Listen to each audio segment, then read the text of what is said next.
Imagine this. Someone makes an offhand comment, nothing major, probably not even meant in a bad way, but you go home and replay it in your head over and over. You analyze every word. You think about what it could have meant, what they really meant, whether there was something underneath it. And no matter how much you want to just let it go, you can't. Or picture this. Someone takes a little too long to reply to your message, and you're already wondering if you said something wrong. Someone speaks to you in a neutral tone, and you're already reading into whether they're upset with you.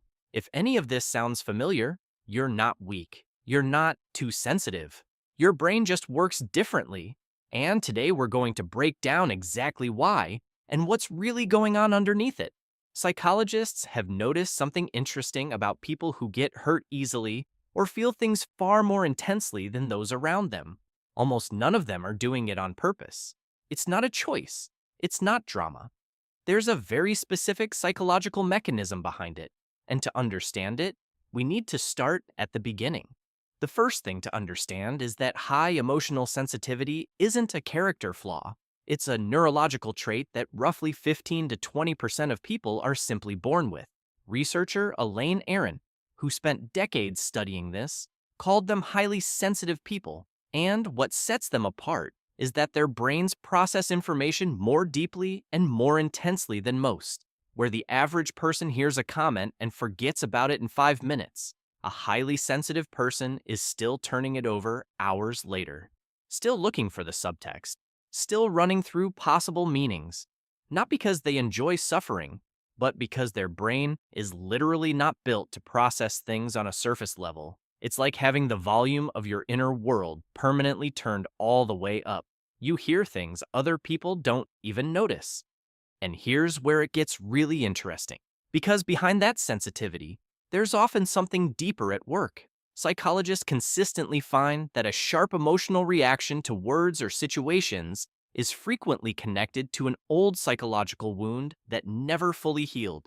Think about someone who grew up hearing constant criticism from parents, from teachers, from other kids. Maybe it wasn't even harsh. Maybe it was just a steady stream of, "You could do better. Why are you so sensitive? Stop making things up." Over time, that person's brain learned to treat certain words or situations as a signal of danger. And now, even 20 years later, when someone says something that even remotely echoes that old criticism, the brain reacts instantly. Before the person has even had a chance to think consciously, it already hurts. The reaction is already there. Something has already tightened in the chest. Psychologists call this a trigger response. And what's important to understand is that it happens far faster than rational thought. This isn't a failure of willpower. It's literally a different part of the brain. The amygdala, our emotional processing center, firing before the prefrontal cortex, the part responsible for logic and self-regulation, even has a chance to get involved. In other words, the person doesn't choose to feel hurt. They just already do. And only then do they start to become aware of it. There's one more layer here that most people never see. Highly sensitive people tend to have a deeper need for recognition, acceptance, and genuine understanding. They feel it more sharply when they're not heard, not valued, or overlooked.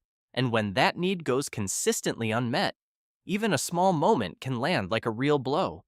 Not because they're exaggerating, but because for them, it genuinely feels that way, emotionally, physically, in the body. Research shows that highly sensitive people activate significantly more neural connections in response to emotional stimuli. Their brains are literally more engaged with every experience they go through. And this is the most important thing to understand about these people. They are not looking for reasons to be offended.